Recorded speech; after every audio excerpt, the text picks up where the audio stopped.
दोस्तों,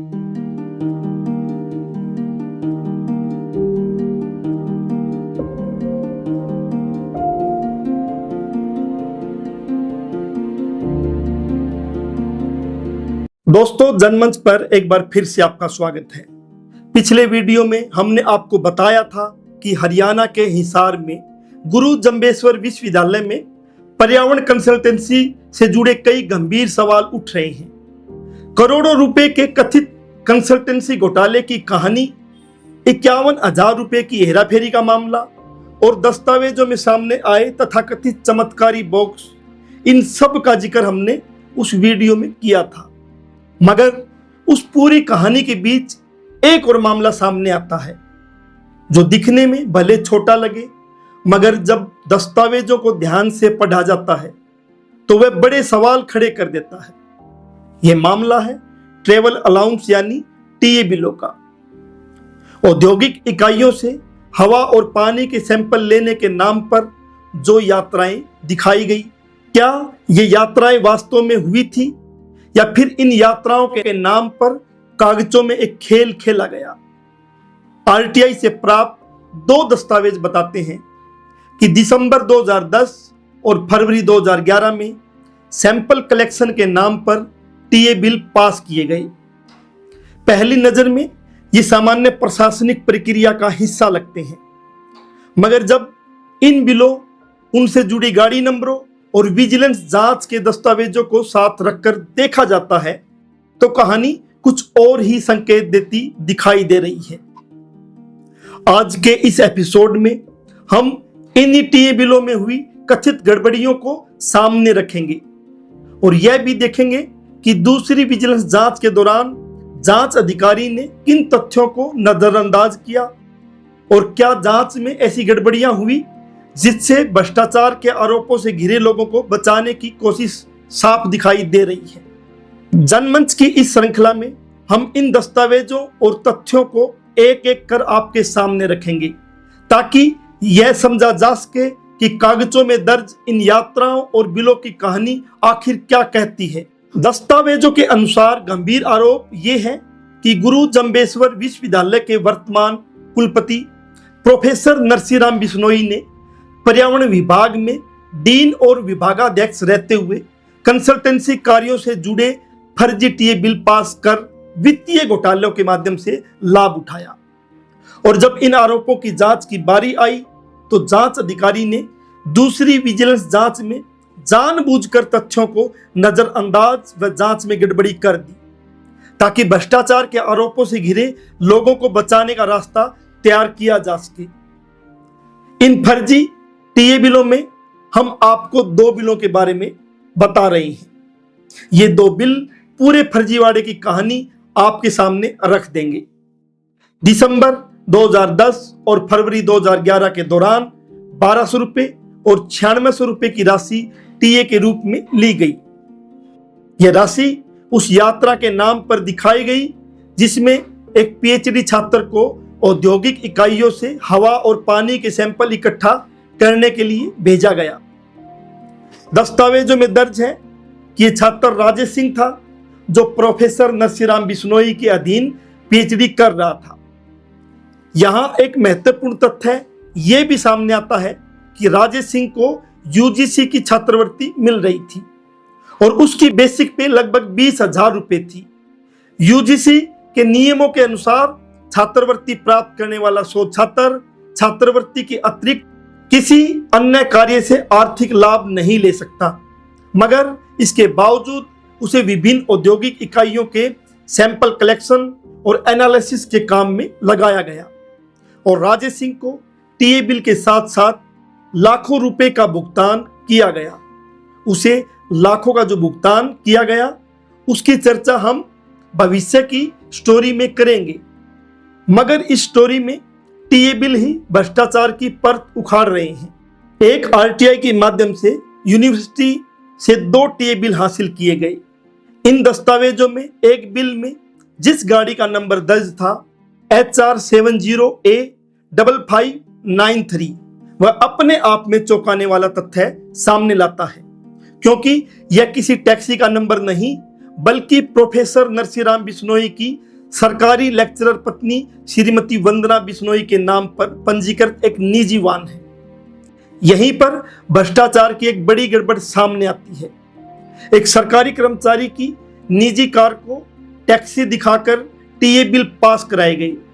अब सवाल ये उठता है कि क्या किसी सरकारी कॉलेज में कार्यरत शिक्षक को अपने निजी वाहन को टैक्सी की तरह उपयोग करने की अनुमति होती है? और अगर ऐसी कोई अनुमति होती भी है तो क्या इसके लिए उच्चतर शिक्षा विभाग से कोई औपचारिक स्वीकृति ली गई थी? इस कहानी का दूसरा दस्तावेज और भी दिलचस्प है। आरटीआई से प्राप्त दस्तावेज एक और चौंकाने वाला तथ्य सामने रखता है। रिकॉर्ड में दर्ज है कि दिसंबर 2010 में 1200 रुपये और फरवरी 2011 में 9600 रुपये का ट्रैवल अलाउंस बिल पास किया गया। मगर जब इन बिलों को ध्यान से देखा जाता है तो कहानी यहीं से सवाल खड़े करने लग जाती है। 1200 रुपये वाले बिल में किसी भी गाड़ी का नंबर दर्ज नहीं था, यानी यात्रा दिखाई गई, किराया दिखाया गया, पैसा पास हो गया, मगर गाड़ी कौन सी थी इसका रिकॉर्ड ही नहीं है। जबकि उसी बिल में 10 रुपये प्रति किलोमीटर के हिसाब से किराया दर्ज है। अब सवाल यह भी उठता है कि जब वाहन नंबर ही दर्ज नहीं है तो फिर यह कैसे तय किया गया कि यात्रा किस गाड़ी से हुई और किराए की राशि किस आधार पर तय और चार्ज की गई। यहां तक हम आपसे चर्चा कर रहे थे यूनिवर्सिटी के ऑफिशियल रिकॉर्ड से प्राप्त आरटीआई में हासिल हुए दस्तावेज की। अब हम स्टोरी में आपसे बात करेंगे दूसरी विजिलेंस जांच के तथ्यों की। जब हमने दूसरी विजिलेंस जांच का अध्ययन किया तो विजिलेंस जांच अधिकारी की गई गड़बड़ भी सामने आ गई। दूसरी विजिलेंस जांच में कहा गया कि दिसंबर 2010 और फरवरी 2011 में सैंपल इकट्ठा करने के लिए गाड़ी नंबर HR 7085593 जो वंदना बिश्नोई के नाम पर दर्ज है का इस्तेमाल ही नहीं हुआ। जांच रिपोर्ट में लिखा गया कि उस समय HR 20W7624 नंबर की गाड़ी इस्तेमाल हुई थी जिसका मालिक सुनील कुमार बताया गया। अब सवाल यह है कि जब आरटीआई से मिले दस्तावेजों में वंदना बिश्नोई की गाड़ी दर्ज है तो फिर जांच रिपोर्ट में यह गाड़ी अचानक कैसे गायब हो जाती है? जांच रिपोर्ट में दूसरी गाड़ी कैसे आ जाती है? सवाल आपके सामने है। स्टोरी में आगे बढ़ते हैं। दस्तावेज एक गाड़ी की तरफ इशारा करते हैं और जांच रिपोर्ट दूसरी गाड़ी की तरफ। अब सवाल और भी ज्यादा गंभीर हो गया। क्या यह जांच अधिकारी की सिर्फ एक गलती है या फिर नरसिंहराम बिश्नोई और उसके सहयोगियों को बचाने के लिए जांच के साथ किया गया खिलवाड़ था? विजिलेंस अधिकारी अपनी जांच रिपोर्ट में लिखता है, इस संबंध में सुनील कुमार पुत्र कृष्ण कुमार, मकान नंबर 876 गीता कॉलोनी, आजाद नगर, हिसार का बयान अंकित किया गया, जिसने अपने बयान में बताया कि वह उपरोक्त पते का रहने वाला है। वह अपनी गाड़ी HR 20W7624 इंडिको 10 व 20 दिसंबर 2010 हिसार GGU से Rajiv Gandhi thermal power plant Khedar व फरवरी 3, 10, 18, 21, 26 और 28 फरवरी 2011 एशियन पेंट लिमिटेड रोहतक में डॉक्टर नरसिंहराम बिश्नोई की टीम को लेकर गया व वापिस लेकर आया, जिसका उसने चार्ज 10 रुपये प्रति किलोमीटर के हिसाब से 1200 और 9600 रुपये चार्ज लिया, जो कैश फ्यूल के पेज नंबर 97 पर देखा जा सकता है। अब यहां एक कहावत याद आती है, एक झूठ को सच साबित करने के लिए 100 नहीं 1000 झूठ बोलने पड़ते हैं और एक गलती को छुपाने के लिए कई नई गलतियां करनी पड़ती है। यहां भी कहानी कुछ ऐसी ही दिखाई देती है। आरोप साफ है कि कुलपति नरसिंहराम बिश्नोई और उसके सहयोगियों ने अपने भ्रष्टाचार को अंजाम देने के लिए सरकारी लेक्चरर श्रीमती वंदना बिश्नोई, जो नरसिंहराम बिश्नोई की पत्नी है, को इस पूरे खेल में शामिल कर लिया। मगर जब यह मामला सामने आने लगा और कार्रवाई की नौबत आई तो कहानी को बदलने की कोशिश शुरू हो गई।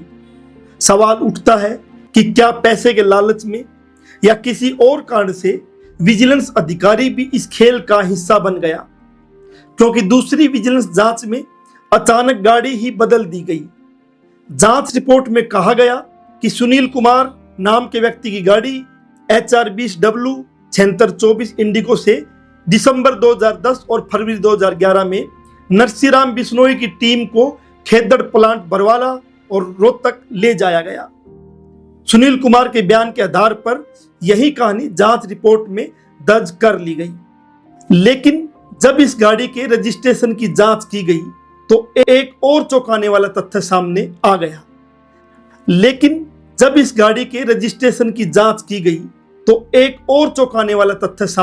गया।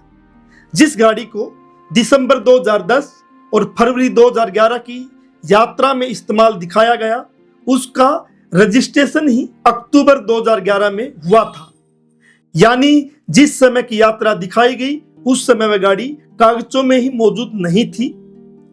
यहीं से सवाल और गहरे हो जाते हैं कि विजिलेंस अधिकारी ने भ्रष्टाचारियों को बचाने के लिए इतनी बड़ी गड़बड़ क्यों, किस लालच में या किसके इशारे या दबाव में की, क्योंकि जब गाड़ी का रजिस्ट्रेशन ही अक्टूबर 2011 में हुआ तो वह दिसंबर 2010 और फरवरी 2011 में टैक्सी के रूप में कैसे इस्तेमाल हो सकती थी। दूसरा सवाल ये उठता है कि जब यूनिवर्सिटी से RTI के माध्यम से प्राप्त दस्तावेज साफ साफ कह रहे थे कि इन तारीखों और इन जगहों पर गाड़ी नंबर HR 70A 5593 का इस्तेमाल हुआ था और यह गाड़ी नरसीराम बिश्नोई की पत्नी श्रीमती वंदना बिश्नोई के नाम पर दर्ज थी, तो फिर जांच में गाड़ी अचानक कैसे गायब हो गई।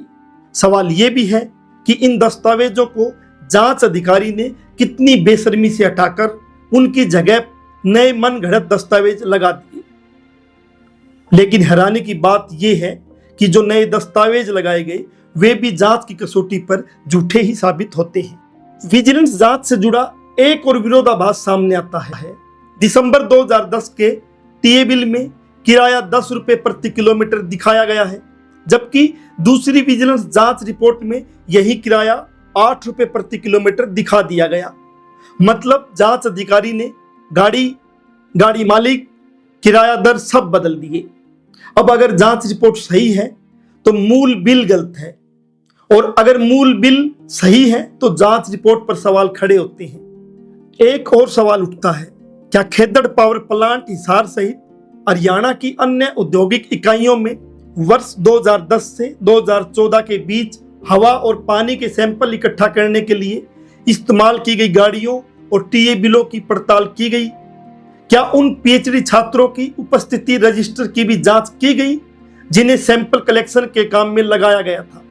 वे छात्र साल में कितने दिन सैंपल कलेक्ट करने में लगे रहे और कितने दिन अपनी PhD के काम में लगे रहे?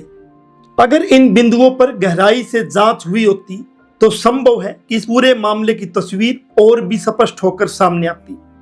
जब दस्तावेजों में इतने विरोधाभास दिखाई दे रहे हो तो यह पूछना जरूरी हो जाता है, क्या वास्तव में जांच हुई थी या सिर्फ जांच का दिखावा किया गया था? जब सिर्फ 2 टीए बिलों के दस्तावेजों में ही इतनी बड़ी गड़बड़ कर दी गई, जब कागजों को बदल दिया गया, तो फिर यह सवाल अपने आप खड़ा हो जाता है कि करोड़ों रुपए के घोटालों की जांच में विजिलेंस अधिकारी ने कितनी ईमानदारी दिखाई होगी। जब भी कोई बड़ा भ्रष्टाचार सामने आता है तो आम जनता मांग करती है कि जांच हो, जांच कमेटी बनाई जाए। लंबा संघर्ष होता है, जनता की तरफ से दबाव बनाया जाता है, तब कहीं जाकर सरकार जांच कमेटी बनाती है। लेकिन अगर जांच कमेटी ही भ्रष्टाचारियों से मिलकर बेशर्मी भरी जांच करे तो फिर उस जांच का क्या मतलब रह जाता है? लोग संविधान पर भरोसा करते हैं, वो चाहते हैं कि जांच संविधान के अनुसार ईमानदारी से हो, मगर जांच अधिकारी भ्रष्टाचारियों से मिल जनता की पीठ में छुरा घोंप दे तो क्या ऐसे अधिकारियों को क्या माफ किया जाना चाहिए? सवाल आपके सामने है। नरसीराम बिश्नोई और उसका पूरा भ्रष्ट तंत्र आम आदमी के टैक्स के पैसे को लूटता रहा, लेकिन जब इस लूट की जांच की मांग उठी और सरकार ने जांच कमेटी बनाई तो जांच अधिकारी का कर्तव्य था कि वह संविधान और कानून के प्रति ईमानदारी से जांच करता, ताकि भविष्य में कोई दूसरा भ्रष्ट अधिकारी इस तरह की लूट करने की हिम्मत नहीं करता। अब आखिर में सवाल बहुत सीधा है, जांच अधिकारी की जिम्मेदारी क्या थी? उसकी जिम्मेदारी भ्रष्टाचार की ईमानदारी से जांच कर भ्रष्टाचारियों को कानूनी कटघरे में खड़ा करने की थी, या फिर उन्हें बचाने का रास्ता तैयार करने की थी? क्योंकि जब सिर्फ 2 टीए बिलों की जांच में इतने विरोधाभास और इतनी गड़बड़ियां सामने आ जाती है, तो फिर यह सोचने पर मजबूर होना पड़ता है कि करोड़ों रुपए के पूरे मामले की जांच किस तरह की गई होगी। याद रखिए, ये कहानी सिर्फ 2 टीए बिलों की परत है।